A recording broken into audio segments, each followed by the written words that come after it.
Akalar assalomu alaykum. Ushbu videoni o'tkazib yuborishga shoshilmang iltimos. Agar Alloh taolo uchun mana shu videoni oxirigacha ko'rib bering. Hozirgi kunda Narpay tumanimiz Mirbozor shaharchamizda mana shu oq masjidimizda tahoratxonasi 3 yil davomida qurilishi to'xtab yoki yurib turibdi. Ayrim sabablarga ko'ra mana shu agar siz sabab mana shu tahoratxona bitib qolsa ajab emas. Inshaalloh hammamizni Alloh taolo jannatga kirish nasib qilsin.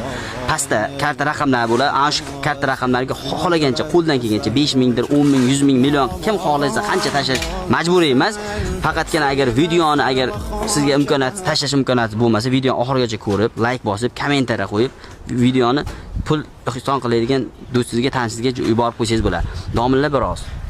Assalomu alaykum aziz birodarlar. Mana masjidimiz tahoratxonasi qurilishi ancha yildan beri davom etyapti. Endi mana shuni Xudo xolasa mana shu yil bitirish niyatimiz bor. Shunga o'zingizni hissangizni qo'shmoqchi bo'lsangiz, hech bo'lmasa karta raqamlarga yozib qo'yilgan, qo'ldan kelgancha ehson qilishlarini so'raymiz. Agar u ham bo'lmasa, videoni tarqatib yoki boshqa bir birodarlar, do'stlaringiz bo'lsa, mana shunga tarqatib dalolat qilib qo'ysangiz, bu ham inshaalloh ikki dunyo saodatini Alloh taolo beradi. Sog' bo'ling, rahmat.